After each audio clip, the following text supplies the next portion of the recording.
Hi welcome back to my channel. ఈరోజు కథ పెళ్లి ప్రయాణం 22 భాగాన్ని వినిద్దాం. ఏం ఆలోచిస్తున్నావు శశి అంటాడు ప్రణయ్ తన ఏదో ఆలోచనలో ఉన్నాడు గమనించి. ఏం లేదు బావా అంటుంది శశి తల కిందికి దించి. ఆమె ఏం ఆలోచిస్తుందో ప్రణయ్కి బాగా తెలుసు. అందుకే తనని కదపకుండా సైలెంట్గా అమ్ము అమ్ము వాళ్ళకి చూస్తూ ఉంటాడు. అమ్ము, అర్జున్, యాపిల్ ముగ్గురు కూడా సరదాగా కబుర్లు చెప్పుకుంటూ ఉంటారు. ప్రణయ్ చెప్పడం మర్చిపోయాను. ఈరోజు పొద్దున్న మా అమ్మ వాళ్ళు అడిగారు పెళ్ళి ఎప్పుడు చేసుకుంటారని. నేను యాపిల్ని అడిగి చెప్తానని చెప్పాను. అండ్ యాపిల్ని అడిగితే శశి వాళ్ళకి ఎప్పుడు ఓకే అంటే అప్పుడు రెడీ అంది. సో మీకు ఎప్పుడు కుదురుతుందో చెప్తే నేను అమ్మ వాళ్ళకి చెప్పాలి అంటాడు అర్జున్. మాదే ఉంది అర్జున్, మీకు ఎప్పుడు ఓకే అయితే మాకు అప్పుడు ఓకే. అండ్ మేము మీ పెళ్ళి కోసం ఎప్పటి నుంచో వెయిటింగ్ అంటుంది శశి నవ్వుతూ. మాకు ఇప్పుడైనా ఓకే కానీ బట్ మీకు కూడా ఎప్పుడు కంఫర్ట్ ఉంటే అప్పుడు చెప్పండి అంటుంది యాపిల్ నవ్వుతూ. అలా అయితే మాకు ఎప్పుడైనా ఓకే. అండ్ ఉన్న టెన్షన్స్ అన్నీ పోయాయి కాబట్టి హ్యాపీగా మీ పెళ్ళిని ఎంజాయ్ చేస్తాం అంటాడు ప్రణయ్. ప్రణయ్ అయితే నేను మా అమ్మ వాళ్ళకి చెప్తాను ముహూర్తాలు చూపించమని. అండ్ మై డియర్ చిట్టి చెల్లి, నువ్వు మాత్రం తప్పకుండా ఉండాలి నా పెళ్ళిలో అంటాడు అర్జున్ అమ్మ వైపు చూస్తూ. చెల్లి లేకుండా అన్న ఎలా పెళ్లి జరుగుతుంది చెప్పు. తప్పకుండా వస్తాను అంటుంది అమ్ము నవ్వుతూ. బంగారం, అస్సలు మిస్ అవ్వడానికి వీల్లేదు. కావాలంటే నేను వచ్చి నేను తీసుకుని వస్తాను అంటాడు అర్జున్. అయ్యో అన్నయ్య, అలాంటిదేమీ లేదు, నేను తప్పకుండా వస్తాను. నీ పెళ్ళిలో ఈ చిట్టి చెల్లి లేనిదే హడావిడి మొత్తం అంటుంది అమ్ము నవ్వుతూ. హారా, ఎలానో నాకు కూడా చెల్లి లేదు. ఆ ప్లేస్లో నువ్వు ఉండి ఆ లోటు లేకుండా చూసుకోవాలి అంటాడు అర్జున్ ప్రేమగా అమ్ము తలని మృతు. అలాగే అన్నయ్య, ఆ రోజు మనం రచ్చ చేయాలి అంటుంది అమ్ము. ఆ రచ్చ చూడ్డానికి మేము కూడా రెడీగా ఉన్నాంలే అంటుంది శశి నవ్వుతూ. ఆ రోజు సాయంత్రం వరకు కూడా అక్కడే ఉండి ఎంజాయ్ చేస్తారు. సాయంత్రం అవడంతో యాపిల్, అర్జున్ వాళ్ళ ఇంటికి వెళ్ళిపోతే అమ్ముని ఇక్కడే ఉండమని చెప్పి ఉంచేస్తారు ప్రణయ్ ఇంకా శశి కలిపి. అరే వదిన, నేను యాపిల్తో పాటు వెళ్ళేదాన్ని కదా అంటుంది అమ్ము రూమ్లోకి వస్తున్న శశి వైపు చూస్తూ. ఎందుకు బంగారం, ఇక్కడ నచ్చలేదా అంటుంది శశి అమ్ము పక్కన బెడ్ మీద కూర్చుంటూ. అయ్యో అందుకు కాదు వదిన, మీరు ఇప్పుడే కొంచెం సెట్ అవుతున్నారు కదా, మధ్యలో నేనుంటే మీకు ఇబ్బందిగా ఉంటుంది కదా అని అలా అన్నాను అంటుంది అమ్ము. బంగారం, మేము ఆల్రెడీ సెట్ అయిపోయాం. అండ్ బావ నిన్నే ఫీల్ అయ్యాడు నిన్ను ఇలా బయట ఉంచినందుకు. అదే ఈరోజు కూడా అయితే ఇంకేం లేదు, నీ గురించి ఆలోచిస్తూ ఉంటాడు అంటుంది శశి నవ్వుతూ. మా అన్నయ్యకి నేనంటే ప్రాణం వదిన, అందుకే అంతలా ఫీల్ అయ్యాడు. మా అన్నయ్య సూపర్ హీరో అంటుంది అమ్ము ప్రణయ్ని తలుచుకుంటూ ప్రేమగా. నిజమే, మీ అన్నయ్యకి నువ్వంటే ప్రాణం. మరి అలాంటి ప్రాణం ఇబ్బంది పడుతూ ఉంటే చూస్తూ ఉండలేడు కదా, అందుకే ఇక్కడే ఉండమన్నాడు అంటుంది శశి నవ్వుతూ. వదిన, చెప్పడం మర్చిపోయాను. నేను రేపు ఊరు వెళ్తున్నాను అండ్ మళ్ళీ అర్జున్ అన్న పెళ్ళికి వస్తాను అంటుంది అమ్ము శశి వైపు చూస్తూ. అరే అప్పుడే వెళ్ళిపోతున్నావా, పెళ్ళయ్యే వరకు ఇక్కడే ఉండరా అంటుంది శశి. లేదు వదిన, అమ్మ వాళ్ళని బాగా మిస్ అవుతున్నాను. అండ్ మళ్ళీ జాబ్ అప్పుడు కూడా వాళ్ళకి దూరంగా ఉండాలి కదా, అందుకే ఇప్పుడు వెళ్ళి అప్పుడు వస్తాను అంటుంది అమ్ము. అలాగే నీ ఇష్టం అంటుంది శశి. తర్వాత ఇద్దరు కూడా సరదాగా కబుర్లు చెప్పుకుని మెల్లగా ఎప్పటికో నిద్రలోకి జారుకుంటారు. నెక్స్ట్ డే శశి లేచి ఫ్రెష్ అయ్యి ప్రణయ్ని లేపడానికి వెళ్తుంది. ప్రణయ్ అప్పటికే లేచి ఫ్రెష్ అయ్యి అద్దం ముందు నించొని హెయిర్ సెట్ చేసుకుంటూ ఉంటాడు. బావా, ఏంటి ఈరోజు ఇంత ఎర్లీగా లేచావు అంటుంది శశి ప్రణయ్ వైపు నవ్వుతూ చూస్తూ. ప్రణయ్ శశిని దగ్గరకు రమ్మని సైగ చేస్తాడు. శశి నవ్వుకుంటూ ప్రణయ్ ముందు నించుని ఉంటుంది. ప్రణయ్ శశిని పైనుంచి కింద వరకు చూస్తాడు. ఇన్ని రోజులు ఫుల్ నెక్ టాప్స్ వేసుకున్న శశి ఈరోజు బేబీ పింక్ కలర్ శారీ కట్టుకుని మెడలో తాలి చిన్న చైన్ వేసుకుని హెయిర్ని ఒక సైడ్కి జడ వేసుకుని చేతులకి బేబీ పింక్ కలర్ మట్టి గాజులు వేసుకుని చాలా అందంగా రెడీ అయి ఉంటుంది. అబ్బా బంగారం, ఎంత ముద్దుగా ఉన్నావు అంటాడు ప్రణయ్ శశి నుదుటికి తన నుదురు ఆనిస్తూ. నిజంగా బాగున్నానా బావా అంటుంది శశి తలదించి కళ్ళు మాత్రమే పైకెత్తి చూస్తూ. నిజంగా నిజం బంగారం అంటాడు ప్రణయ్ శశి కళ్ళలోకి చూస్తూ. శశి సిగ్గుతో కళ్ళు కూడా దించేస్తుంది. అంతా బాగుంది కానీ ఒక్కటే మిస్ అయింది అంటాడు ప్రణయ్ శశి వైపే చూస్తూ. ఏం మిస్ అయిందో చెప్పు బావా అంటుంది శశి తనకు ప్రణయ్ దేని గురించి చెప్తున్నాడో అర్థమై చిన్నగా నవ్వుకుంటూ.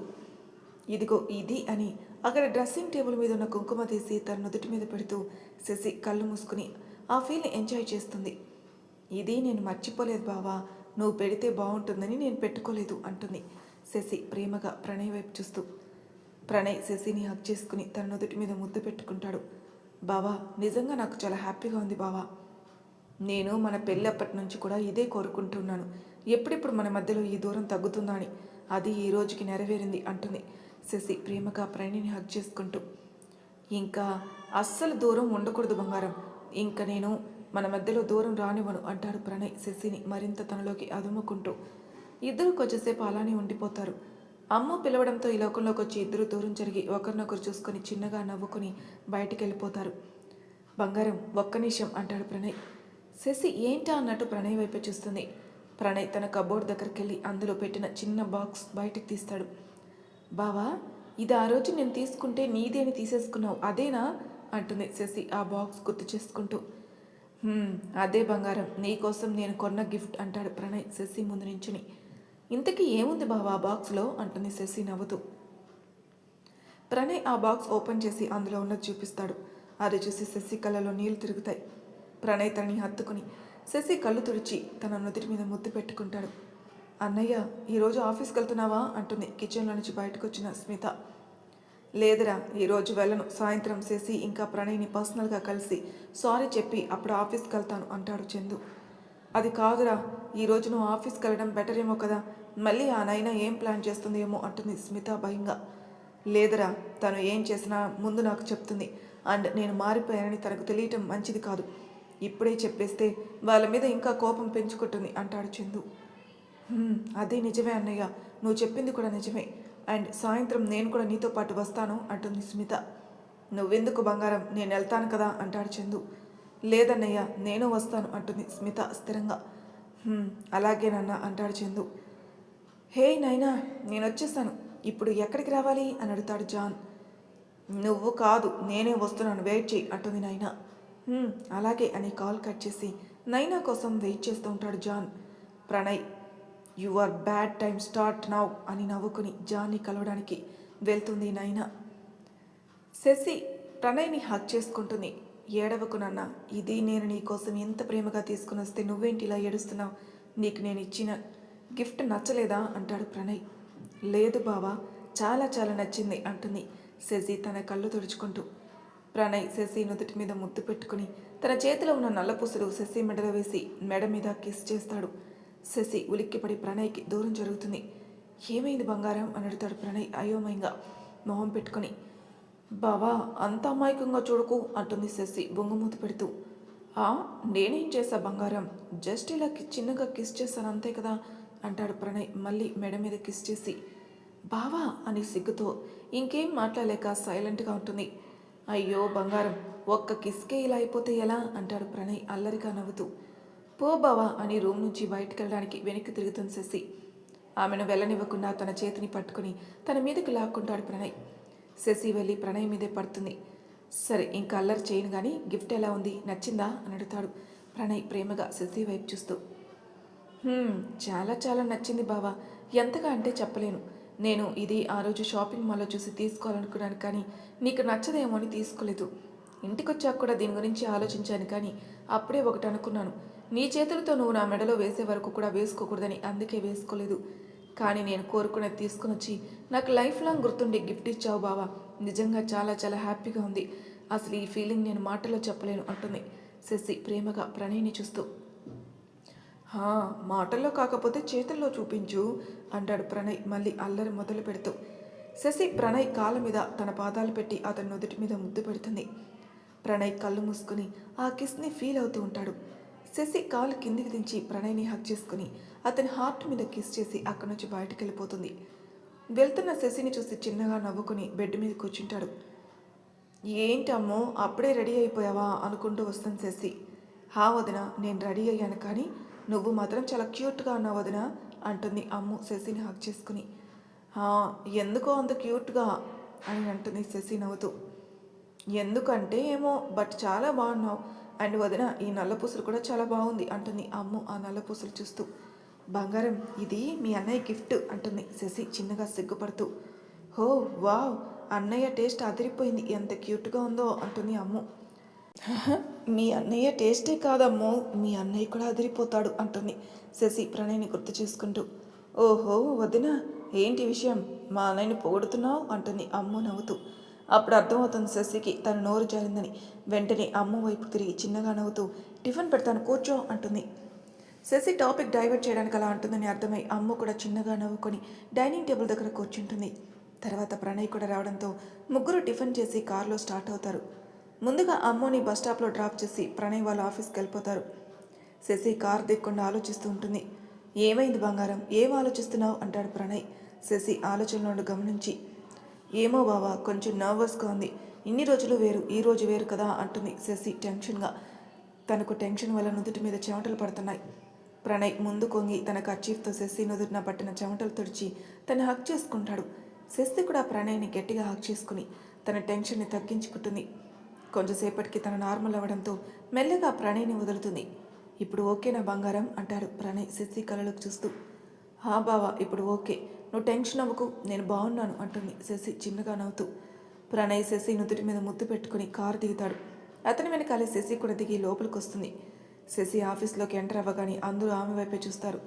ఇన్ని రోజులు నార్మల్గా ఉన్న శశి ఈరోజు ప్రణయ్ భారీగా మెడలో నల్లపూసలు, పాపిట్లో కుంకుమ పెట్టుకుని చాలా క్యూట్గా ఉండేసరికి అందరూ కళ్ళు తిప్పుకోలేకపోతారు. Wow Shashi, you look so beautiful, చాలా చాలా బాగున్నావు అంటుంది యాపిల్ నవ్వుతూ. అబ్బా యాపిల్, నువ్వు కూడా మొదలు పెట్టావా అంటుంది శశి నవ్వుతూ. ఆహా, ఇంతకుముందు ఎవరున్నారేంటి, ప్రణయ్ చెప్పాడా అంటుంది యాపిల్ శశిని ఆట పట్టిస్తూ. పొద్దున ప్రణయ్ చేస్తున్న పనులు గుర్తుకొచ్చి తన చెంపలు ఎర్రగా అవుతుంటే అది కనిపించనివ్వకుండా తల దించేసి యాపిల్ అంటుంది చిరుకోపంగా. ఆహా, ఏం చేశాడేంటి ప్రణయ్, నీ బుగ్గలు ఇంత ఎర్రగా అవుతున్నాయి అంటుంది యాపిల్ నవ్వుతూ. అబ్బా స్టాప్ ఇట్, ఏమీ అనలేదు కానీ నువ్వు వెళ్ళి నీ వర్క్ చేసుకో, నాకు చాలా వర్క్ ఉంది అంటుంది శశి. నో, ఇప్పుడు నువ్వు చెప్పే వరకు నేను వెళ్ళను అంటుంది యాపిల్ గట్టిగా. ఆహా, అలా అయితే అర్జున్కి చెప్తా నువ్వు వర్క్ ఆపేసి నాతో మాట్లాడుతున్నావని, అప్పుడుంటుంది నీకు అంటుంది శశి నవ్వు ఆపుకుంటూ. వామ్మో, అంత పని చేయకే బాబు, ఇప్పుడు వాడు వచ్చాడనుకో నీ పని డిస్టర్బ్ చేస్తున్నానని నా మీద అరుస్తాడు, నా వల్ల కాదు. అలా అని ఈ విషయం వదిలేస్తాననుకుంటున్నావేమో, ఛాన్సే లేదు. ఎలా అయినా నీతో ఈ విషయం చెప్పించుకుంటాను అని చెప్పి తన ప్లేస్కి వెళ్తుంది యాపిల్. వెళ్తున్న యాపిల్ని చూసి చిన్నగా నవ్వుకొని తన వర్క్ స్టార్ట్ చేస్తుంది. ప్రణయ్ తన క్యాబిన్కి వెళ్ళి ఈరోజు శశితో గడిపిన క్షణాలను తలుచుకొని నవ్వుకుంటూ ఉంటాడు. తర్వాత ఎవరికో ఫోన్ చేసి ఏదో విషయం అడిగి వాళ్ళు చెప్పేది విని సరే అని చెప్పి కాల్ కట్ చేసి ఆలోచనలో పడతాడు. కొంచెంసేపటికి ఏదో గుర్తుకు రావడంతో చిన్నగా నవ్వుకొని తన వర్క్ చేసుకుంటూ ఉంటాడు. అర్జున్ వచ్చి కొంచెంసేపు శశితో మాట్లాడి వర్క్ ఏం చేయాలో చెప్పి తన ప్లేస్లోకి వెళ్ళిపోతాడు. జాన్, నేను ఎయిర్పోర్ట్కి వచ్చాను, నువ్వెక్కడున్నావు అంటుంది నైనా జాన్కి కాల్ చేసి. హా నైనా, నువ్వు ఉన్న దగ్గరే లెఫ్ట్కి చూడు అంటాడు జాన్. నైనా తల తిప్పి చూస్తుంది. అక్కడ 6 feet హైట్, 6 pack బాడీతో ఫెయిర్ లుక్తో ఉన్న ఒక హ్యాండ్సమ్ తన వైపే రావటం చూసి నైనా కూడా అతని దగ్గరికి వెళ్తుంది. అతని జాన్.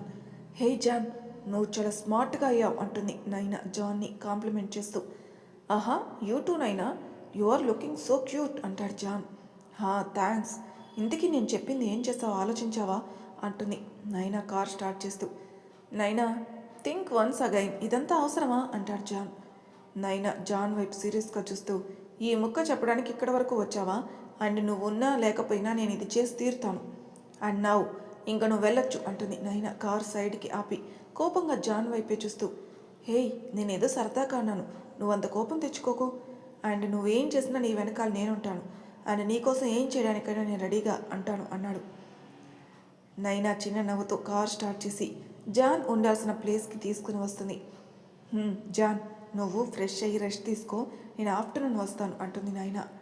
అలాగే నైనా, నేను కూడా అలసిపోయాను, కొంచెం రిలాక్స్ అవ్వాలి, అండ్ నువ్వు కొంచెం స్పీడ్ తగ్గించడం బెటర్, మరీ అంత స్పీడ్ ఉండకూడదు అంటాడు జాన్. ఆ మాత్రం లేకపోతే నాకు నచ్చదు జాన్, అండ్ నువ్వు వెళ్ళి రిలాక్స్ అవ్వు అని చెప్పి కార్ స్టార్ట్ చేసుకుని వెళ్ళిపోతుంది నైనా. ఓవర్ స్పీడ్ అనేది చాలా ప్రమాదం నైనా, మన జీవితాన్ని తలకిందులు చేస్తుంది, అండ్ నువ్వు చెప్పబోయే పని కూడా అతివేగం కన్నా ప్రమాదకరం, అది నీకు ఎప్పుడు అర్థమవుతుందో ఏమో అనుకుంటూ ఇంట్లోకి వెళ్తాడు జాన్. లంచ్ బ్రేక్లో కూడా యాపిల్ అల్లరి చేసి మరి ప్రణయ్ ఏం చేశాడో అడుగుతుంది.